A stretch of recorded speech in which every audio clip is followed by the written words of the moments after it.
ओम शांति। 30 मार्च 2023।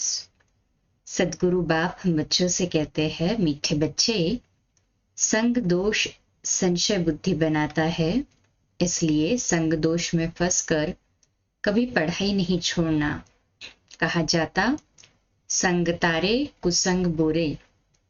प्रश्न: बाप की कौन सी श्रीमत तुम्हें कौड़ी से हीरे जैसा बना देती है? उत्तर: बाप की श्रीमत है, बच्चे, घर गृहस्थ में रहते हुए कमल फूल समान रहो। जैसे कमल फूल को कीचड़ और पानी टच नहीं करता, ऐसे विकारी दुनिया में रहते हुए विकार टच न करे। ये तुम्हारा अंतिम जन्म है। निर्विकारी दुनिया में चलना है, इसलिए पवित्र बनो।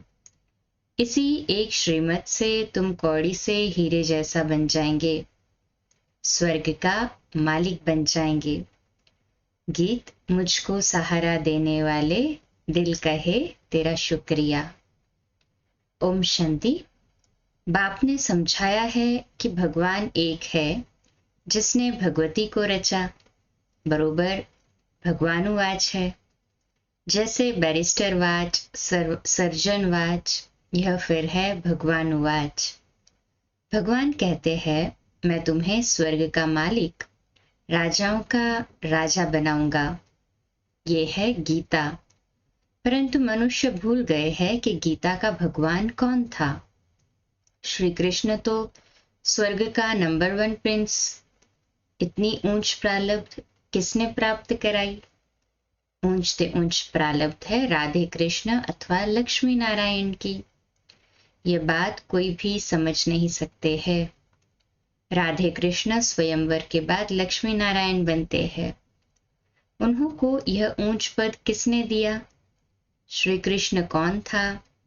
श्री नारायण कौन था? ये बातें तुम ही जानो।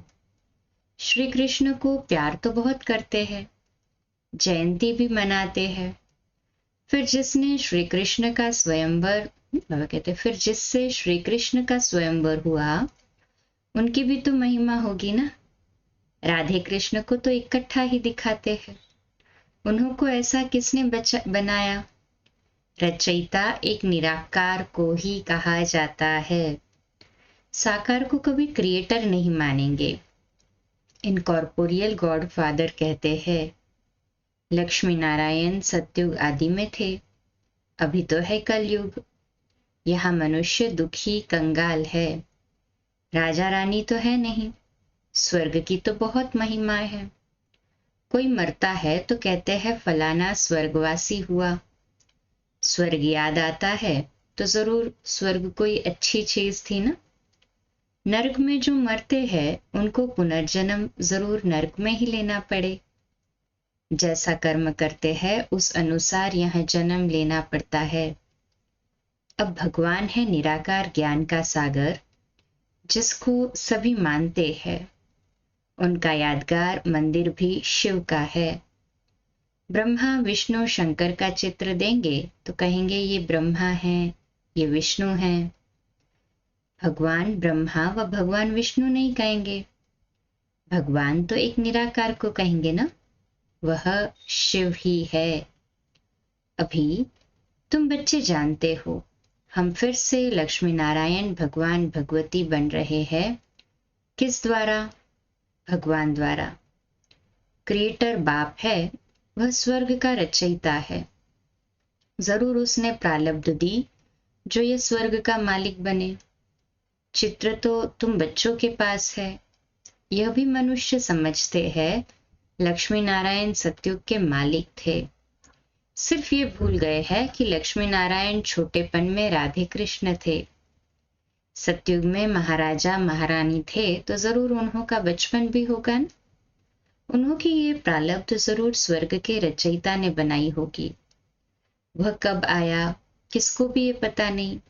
शिव का लिंग तो है, ये शिव का बड़ा रूप करके रखा है। वास्तव में कोई इतना बड़ा तो नहीं है न? वह तो स्टार है। उनका कोई चित्र तो समझ न सके। यह सिर्फ पूजा के लिए बड़ा चित्र बनाया है। तो ये देवी देवता धर्म किसने स्थापन किया? नाम चाहिए। क्रिश्चियन, बौद्धि आदि सबको मालूम है कि हमारा धर्म फलाने ने स्थापन किया। उनका धर्मशास्त्र यह है। पहले पहले मुख्य बात ही यह है, इसलिए बाबा चित्र बनवाते हैं, समझाने के लिए ही बनवाते हैं। आगे वाले चित्रों में कोई लिखत थोड़ी थी, ये तो समझाया है। स्वर्ग का रचयिता है परमपिता परमात्मा। स्वर्ग में है सदा सुख। क्या इतने सब मनुष्य वहां होंगे? झाड़ पहले छोटा होता है, फिर बढ़ता जाता है। स्वर्ग में बहुत थोड़े होंगे, नरक में बहुत है। स्वर्ग में सिर्फ देवी देवताओं की राजधानी थी, यह और कोई नहीं जानते। पूछना चाहिए ये सृष्टि का चक्र कैसे फिरता है। 5000 वर्ष पहले बरोबर यहाँ लक्ष्मी नारायण का राज्य था, उसको स्वर्ग कहा जाता था। वह पास्ट हो गया। नई दुनिया जो थी अब वह पुरानी हो गई है।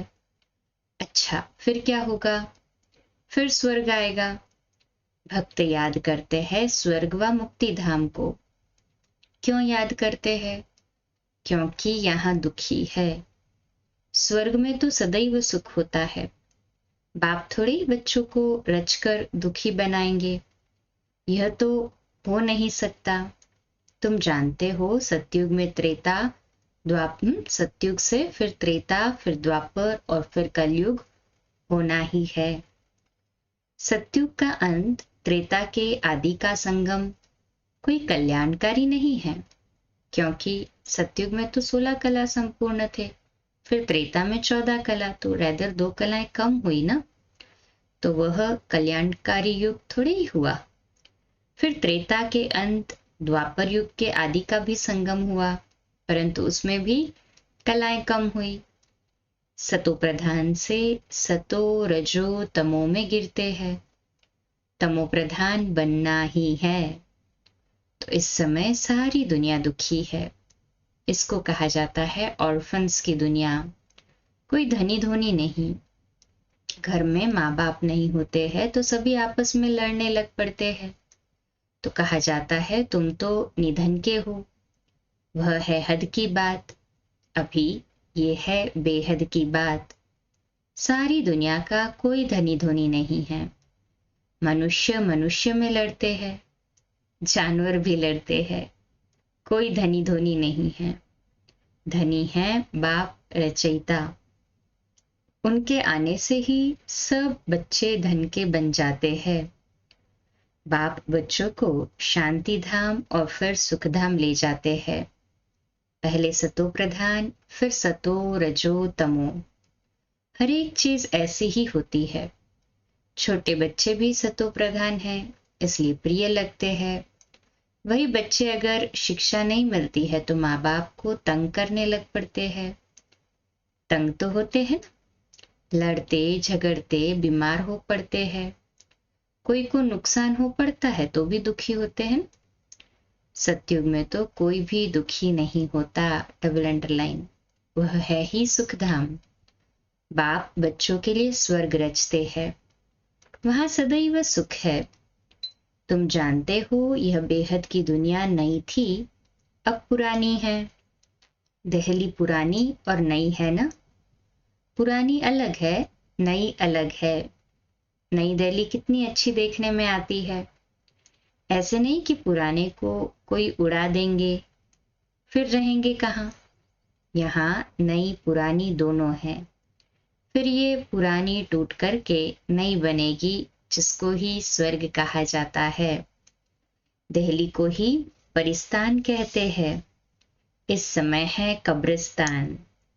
सतयुग में लक्ष्मी नारायण का राज्य था। दिल्ली परिस्तान थी, स्वर्ग थी, अब नरक है। बाप खुद स्वर्ग का मालिक नहीं बनते हैं, बच्चों को बनाते हैं। तुम कहते हो बाबा हमको फिर से स्वर्ग का मालिक बना रहे हैं। इतने सब निश्चय बुद्धि है तो देखकर निश्चय बुद्धि बनना चाहिए। कोई लंदन देख कर आवे और वर्णन करे तो ऐसे थोड़ी कहेंगे कि हम जब देखे तब माने। यहाँ तो इतने बच्चे सब कहते हैं हमको भगवान पढ़ाते हैं, तो झूठ तो नहीं बोल सकते ना। परंतु भाग्य में नहीं होगा तो बुद्धि में बैठेगा नहीं। बाप कहते हैं इसमें छोड़ना कुछ भी नहीं है। ये है अंतिम जन्म। गृहस्थ व्यवहार में रहते कमल फूल समान पवित्र रहना है। यह है मृत्युलोक, वह है अमरलोक। गाया जाता है संपूर्ण निर्विकारी दुनिया, वहां विकार होता नहीं। तो मानना चाहिए ना। बरोबर देवताओं की महिमा भी करते हैं, सर्वगुण संपन्न। वह था ही वाइसलेस वर्ल्ड। अच्छा, बच्चे तो पैदा होते होंगे, जरूर कोई युक्ति होगी ना। विकार से नहीं होते, वहां यह पॉइजन होता नहीं। यहाँ है संपूर्ण, बाबा कहते हैं यहाँ है संपूर्ण विकारी, और वहां सतयुग में है संपूर्ण पावन। यथा राजा रानी तथा प्रजा। इसमें तुमको संशय क्यों पड़ता है? वहां की जो रस्म रिवाज होगी उसी अनुसार बच्चे पैदा होंगे। वहां तो विकार होता नहीं। यह नेचर इस मृत्यु लोक का है। वहां तो कोई दुख देते नहीं। जानवर भी एक दो को दुख नहीं देते, वह भी ऐसे ही पैदा होंगे। अब तुमको चाहिए क्या? शांति चाहिए तो अपने को आत्मा समझ बाप को याद करो तो मेरे पास चले आएंगे। जो स्वर्ग में आने वाले होंगे वह कहेंगे हम तो ज्ञान जरूर लेंगे, सुख जरूर लेंगे, बाप से स्वर्ग का वर्षा लेना है। तुम जानते हो हम बेहद के बाप से बेहद का वर्षा ले रहे हैं, बाप की श्रीमत पर चल रहे हैं। चलते चलते फिर कहाँ उल्टा सुल्टा तूफान आता है तो निश्चय टूट पड़ता है, माया से हार खा लेते हैं। बाप कहते हैं कल्प पहले भी ऐसे वर्षा लेते लेते हार खा ली थी, विकार में फंस गया था। गाया भी हुआ है संग तारे कुसंग बुरे, यह है सत्य का संग। उनकी श्रीमत पर चलने से हम नई दुनिया में आ जाएंगे। निश्चय में संशय आ जाता है तो वर्षा मिल न सके। ऐसे बहुतों को निश्चय होते होते फिर संशय बुद्धि हो जाते हैं। तुम माता पिता कहते हो फिर उनको छोड़ देते, ये भी ड्रामा में नोंद है। शिव बाबा के बने फिर ऐसे बाप को फारकती देवंती हो जाते। तुम्हें ईश्वर का बनना है या रावण का? लड़ाई है ना। कोई तो माया पर जीत प्राप्त कर समझते हैं बाबा से वर्षा जरूर लेना है, श्रीमत पर चलते रहते हैं। एल्बम भी तुम्हारे पास है। जिन सभी बच्चों ने प्रतिज्ञा की है कि हमको गृहस्थ व्यवहार में रहते कमल फूल समान पवित्र रहना है। कमल फूल का पानी टच नहीं करता है। तुमको विकारी दुनिया में रहते हुए विकार में नहीं जाना है। ये है तुम्हारा अंतिम जन्म। अपने को निर्विकारी बनाने से तुम निर्विकारी दुनिया में चले जाएंगे। पवित्र बनना तो बहुत अच्छा है ना, कहे हाजी बाबा। बाप कहते हैं मेरे द्वारा तुम पवित्र बनेंगे तो स्वर्ग पवित्र दुनिया का मालिक बनेंगे। पतित दुनिया अब विनाश होनी है। कितना सहज समझाते हैं बाबा। ब्रह्मा द्वारा स्वर्ग की स्थापना सो तो हो रही है, बाकी सब हिसाब किताब चुकतो कर मुक्ति धाम चले जाएंगे। सतयुग में तुमको सच्चा सुख मिलता है। वैकुंठ का नाम तो मशहूर है ना। बरोबर लक्ष्मी नारायण का राज्य था। मनुष्य को तो कुछ भी पता नहीं है। सन्यासी खुद निर्विकारी बनते हैं तो विकारी लोग उनकी पूजा करते हैं। विकारी आत्मा बनती है, परमात्मा नहीं। वह समझते हैं हम निर्विकारी बन परमात्मा बन जाते। तो बाबा कहते तो भी दो चीज तो है ना, आत्मा और परमात्मा अलग अलग है। विकारी को तो परमात्मा नहीं कहा जाता। वह समझते हैं हम निर्विकारी बन परमात्मा बन जाएंगे। बाप कहते हैं ऐसे तो हो नहीं सकता, कोई भी मिल नहीं सकता। आत्मा और परमात्मा मिल नहीं सकता। ऐसे मतलब हाँ कंबाइन एकदम जैसे कह के लुप्त नहीं हो जाते, दोनों अलग अलग एंटिटीज ही रहेंगी ना। मैं आकर सबको वापस ले जाऊंगा। निशानी भी है महाभारत लड़ाई। बच्चों को राजयोग सिखा रहा हूँ। सीख रहे हैं ना हम सभी? कहे हाँ जी बाबा। महाभारी लड़ाई है तो भगवान भी जरूर होना चाहिए, जो सभी झंझटों को हटाए, सभी के झगड़े खत्म कर दे। सर्वशक्तिमान तो बाप है ना। कहते हैं अगर तुम मेरी मत पर चलेंगे तो मैं तुमको स्वर्ग का मालिक बनाऊंगा। कल्प कल्प तुम मेरी श्रीमत से ऐसे श्रेष्ठ बनते हो। आधा कल्प बाद जब मेरी मत पूरी हो, आसुरी मत शुरू होती है, तो तुम कंगाल कौड़ी जैसा बन पड़ते हो। अब फिर तुमको कौड़ी से हीरे जैसा बनाता हूं, तो श्रीमत पर चलना चाहिए ना। बाबा कितना सहज समझाते हैं। अच्छा, मीठे मीठे सिकिलदे बच्चों प्रति माता पिता बाप दादा का याद प्यार और गुड मॉर्निंग। रूहानी बाप की रूहानी बच्चों को नमस्ते। हम रूहानी बच्चों की रूहानी माता पिता बाप दादा को याद प्यार गुड मॉर्निंग और नमस्ते। वाह बाबा वाह, शुक्रिया बाबा शुक्रिया। धारणा के लिए मुख्य सार। पहली पॉइंट, किसी भी तूफान के कारण निश्चय में कमी न आए, इसके लिए संग दोष से अपनी संभाल करनी है। श्रीमत पर पूरा पूरा चलना है। दूसरी पॉइंट, इस अंतिम जन्म में श्रीमत पर संपूर्ण निर्विकारी जरूर बनना है। विकारी दुनिया में रहते हुए विकार टच न करे, ये संभाल करनी है। आज का मीठा वरदान, अपने हर कर्म द्वारा दिव्यता की अनुभूति कराने वाले दिव्य जीवनधारी भव। आज का हमारा स्वमान है, मैं दिव्य जीवनधारी आत्मा हूँ। बाप दादा ने हर एक बच्चे को दिव्य जीवन अर्थात दिव्य संकल्प, दिव्य बोल, दिव्य कर्म करने वाली दिव्य मूर्ति बनाया है। दिव्यता संगम योगी ब्राह्मणों का श्रेष्ठ श्रृंगार है। दिव्य जीवनधारी आत्मा किसी भी आत्मा को अपने हर कर्म द्वारा साधारणता से परे दिव्यता की अनुभूतियां कराएगी। दिव्य जन्मधारी ब्राह्मण तन से साधारण, कर्म और मन से साधारण संकल्प कर नहीं सकते। Double underline. हम सभी दिव्य जन्मधारी ब्राह्मण आत्माएं हैं ना, तो न तन से साधारण कर्म हो, न मन से साधारण संकल्प चले। वे धन को भी साधारण रीति से कार्य में नहीं लगा सकते। स्लोगन है, दिल से सदा यही गाते रहो कि पाना था सो पा लिया, तो चेहरा खुशनुमा रहेगा। दिल से सदा यही गाते रहो कि पाना था सो पा लिया, तो चेहरा खुशनुमा रहेगा। सभी का चेहरा खुशनुमा है। आज सारा दिन हम विशेष अटेंशन रखेंगे, सुबह से लेके रात्रि तक चेक करेंगे। बीच बीच में जब ट्रैफिक कंट्रोल करें ना, 1 घंटे में 1 मिनट साइलेंस में जाए, तो 1 घंटे में स्वयं का रिवाइंड कर ले, कैसेट देख ले कि मैं खुश रहा, फिर नेक्स्ट घंटे उसके ऊपर मेहनत करे।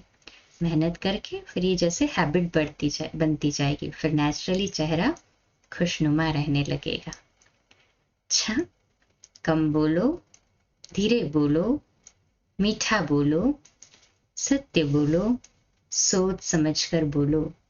निमित्त भाव, निर्माण भाव, निर्मल वाणी। आज का नया दिन आप सभी को मुबारक हो, मुबारक हो, मुबारक हो। शुभ दिवस।